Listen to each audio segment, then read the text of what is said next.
Hello అండి, అందరికీ నమస్కారం.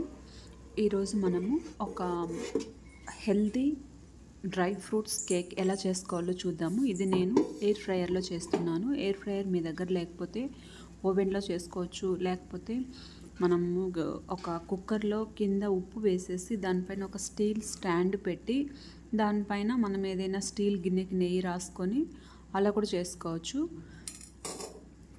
ఈ డ్రై ఫ్రూట్స్ పౌడర్లో ఎటువంటి స్వీట్నర్స్ వేయలేదు. ఓన్లీ డ్రై ఫ్రూట్స్ అంటే గుమ్మడి గింజలు, సన్ఫ్లవర్ సీడ్స్, బాదాం గింజలు, మన దగ్గర ఏమేమి నట్స్ ఉంటే అవన్నీ వేసుకోవచ్చండి. ఇవన్నీ హెల్త్కి చాలా మంచిది. నేను నువ్వులు కూడా వేసాను. నా దగ్గర ఉన్నవన్నీ వేస్తున్నాను. బాగా పొడి చేసుకొని ఆ పొడిని ఒక డబ్బాలో ఎత్తి పెట్టుకుంటే మనకి ఎప్పుడు కావాలో అప్పుడు ఇలాంటి కేక్ని ప్రిపేర్ చేసుకోవచ్చు. పిల్లలకి హెల్తీగా ఇవ్వాలి అనుకుంటే ఇలాంటి కేక్స్ వాళ్ళకి చాలా వాళ్ళ ఎదుగుదలకు కానీ వాళ్ళ బాగా చదవడానికి కానీ వాళ్ళకి చాలా బాగా ఉపయోగపడుతుంది. నేను మా పిల్లలకి ఇలాంటి స్నాక్స్ వేస్తూ ఉంటాను. ఇందులో నేను స్వీట్ కోసం కొంచెం ఖర్జూర పళ్ళు కూడా వేసాను. ఆ పౌడర్ మిక్స్ చేసేటప్పుడు పళ్ళు కూడా వేసాను. ఇదేనండి ఆ పౌడరు. చూడండి, నేను ఇంత ఎక్కువ క్వాంటిటీలో చేసి పెట్టుకుంటాను. నాకు 1 మంత్కి అంతా అయిపోతుంది. నేను పిల్లలకు కూడా ఎప్పుడు దీంతోనే ఎక్కువ వెరైటీస్ చేస్తూ ఉంటాను. ఒకసారి ఎగ్, బనానా, కొంచెం మిల్క్ వేసి బాగా మిక్సీ చేసి దాంతో కూడా కేక్ చేస్తాను. అది కూడా పిల్లలకి చాలా మంచిది.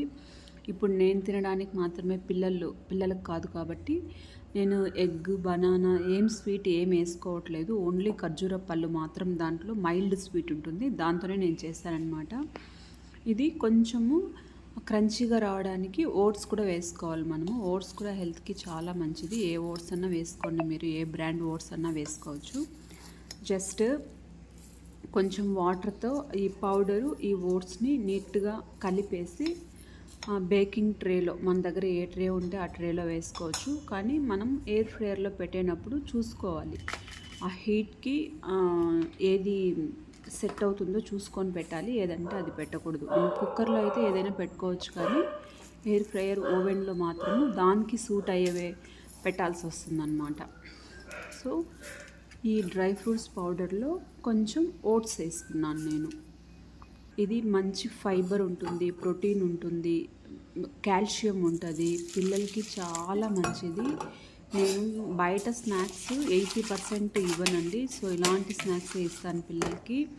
వీటితో లడ్డూ లాగా చేసి ఇవ్వచ్చు, ఇట్లా కేక్ లాగా చేసి ఇవ్వచ్చు, బిస్కెట్స్ లాగా చేసి ఇవ్వచ్చు, చాలా రకాలు చేయొచ్చు ఇందులో. సో మీ పిల్లలకు కూడా హెల్దీ ఫుడ్ పెట్టి పిల్లల్ని హెల్దీగా చూసుకోండి.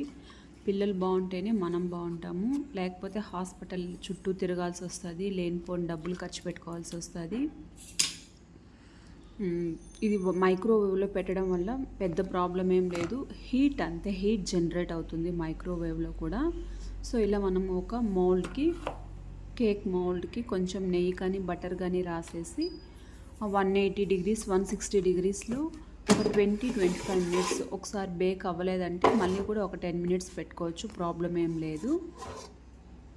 ఇలా కేక్ని ప్రిపేర్ చేసుకొని ఎంజాయ్ చేయండి. మీ పిల్లలు తినే స్వీట్ను బట్టి మీరు చక్కెర బదులు ఓన్లీ ఫ్రూట్కి సంబంధించినవి యాడ్ చేసుకోండి. ఈ పప్పాయ వేసుకోవచ్చు, బనానా వేసుకోవచ్చు, దానిమ్మ వేసుకోవచ్చు, జ్యూస్, అట్లాంటి స్వీట్నర్సే యూస్ చేయండి. అలా లేదు ఇంకా మాకు ఇంకా వెరైటీగా ఏదైనా కావాలంటే ఓన్లీ డ్రై ఫ్రూట్, అదే ఖర్జూర పళ్ళు సిరప్ దొరుకుతుంది. అది ఎంతవరకు బయటవి వస్తువులు నేనేం ప్రిఫర్ చేయను. మీరు ఆ పొడి చేసేటప్పుడు ఇంకొంచెం ఖర్జూర పళ్ళని యాడ్ చేసుకోండి, సరిపోతుంది. ఇట్లా చేసి మనము ఒక 1 వీక్ 10 డేస్ కూడా మనం దీన్ని ఎత్తిపెట్టి తినొచ్చు, ఫ్రిడ్జ్లో పెట్టుకోవచ్చు. బయట పెట్టినా కూడా బాగానే ఉంటుంది. సో ఫైనల్లీ మన కేక్ రెడీ అయిపోయింది. నేను ఫస్ట్ చూపించిన క్లిప్పే మళ్ళీ వెనుక కూడా యాడ్ చేశాను. ఇలాంటి హెల్దీ రెసిపీస్ మన ఛానల్లో అప్లోడ్ చేస్తూ ఉంటాను. మీకు కనుక నచ్చినట్లయితే ట్రై చేయండి. నా ఛానల్ కనుక మీకు నచ్చినట్లయితే సబ్స్క్రైబ్ చేసుకోండి. సో ఇలా రెడీ అయిపోతుంది. ఒకవేళ మనకి ఈ చాకు గనుక అంటుకుంటుంది అని అనిపిస్తే ఇంకో 5 మినిట్స్ కానీ 10 మినిట్స్ కానీ మళ్ళీ బేక్ చేసుకోవచ్చు. ఆహ్, మైదా అస్సలు మంచిది కాదండి హెల్త్‌కి. మైదా, షుగరు ఇలాంటివి, మిల్క్ కూడా మంచిది కాదసలు. ఇలాంటివన్నీ అవాయిడ్ చేస్తేనే మనం హెల్తీగా ఉంటాము. మన పిల్లలు మరింత హెల్తీగా ఉంటారు. ఫస్టు ఆడవాళ్ళు హెల్తీగా ఉంటేనే పిల్లల్ని, ఫ్యామిలీని చూసుకోగలుగుతాం. ఎయిర్ ఫ్రైయర్ ఉండడం వల్ల నేను అప్పుడప్పుడు ఏదో ఒక వంట ట్రై చేస్తూనే ఉంటాను. నాకెందుకో ఓవెన్ కన్నా ఎయిర్ ఫ్రైయరే బెస్ట్ అనిపించింది. అందుకే నేను ఈ మధ్యనే కొత్తగా ఓవెన్ కూడా తీసుకున్నాను. ఎయిర్ ఫ్రైయర్ కూడా తీసుకున్నాను. Thank you.